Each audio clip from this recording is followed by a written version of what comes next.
ശബരിമലയിൽ വൻ ഭക്തജന തിരക്ക്. വെർച്വൽ ക്യൂ വഴി ദർശനത്തിനായി ബുക്ക് ചെയ്തവരുടെ എണ്ണം 87,000 കടന്നു. അതേസമയം 10 ദിവസത്തെ ശബരിമല നടവരവ് 50 കോടി കടന്നു.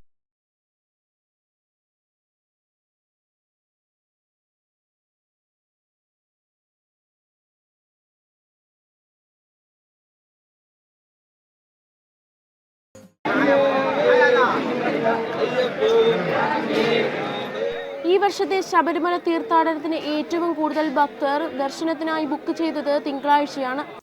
തിരക്കേറാനുള്ള സാധ്യത കണക്കിലെടുത്ത് പമ്പയിലും സ്പോട്ട് ബുക്കിംഗ് ആരംഭിച്ചു. മണ്ഡലകാലം തുടങ്ങിയ ആദ്യ 10 ദിവസത്തെ ശബരിമല വരുമാനം 52,52,56,840 രൂപയാണ്. അപ്പം അരവണ വിൽപ്പനയാണ് ഏറ്റവും കൂടുതൽ വരുമാനം.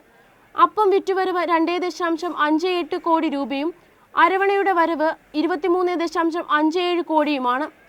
12.73 കോടിയാണ് കാണിക്ക വരവ്. കോവിഡ് നിയന്ത്രണങ്ങൾ നീക്കിയതോടെ ഇത്തവണ വൻ തീർത്ഥാടകരുടെ പ്രവാഹമാണ് ശബരിമലയിൽ. കാലാവസ്ഥ അനുകൂലമായതോടെ ഇതര സംസ്ഥാനങ്ങളിൽ നിന്നടക്കം ഭക്തർ സന്നിധാനത്തേക്ക് ഒഴുകുകയാണ്. മുൻ വർഷങ്ങളിലെ പോലെ തീർത്ഥാടകർ എത്തിയതോടെ മുറിവാടക ഇനത്തിൽ ലഭിച്ചത് 48 ലക്ഷം രൂപയാണ്. അഭിഷേകത്തിൽ നിന്നുള്ള വരവ് 31 ലക്ഷം രൂപയുമാണ്. കഴിഞ്ഞ വർഷം ഇതേ സമയം ശബരിമലയിലെ ആകെ വരവ് 9.92 കോടി രൂപയായിരുന്നു. ദിവസം ശരാശരി 2.5 ലക്ഷം അരവണയാണ് സന്നിധാനത്ത് വിൽക്കുന്നത്. 51 ലക്ഷം കണ്ടെയ്നർ അരവണ സ്റ്റോക്കുണ്ട്. ഇതുവരെ 5 ലക്ഷത്തിലേറെ പേർ ദർശനം നടത്തി മടങ്ങി. യോഗനാഥം ന്യൂസ്, സന്നിധാനം.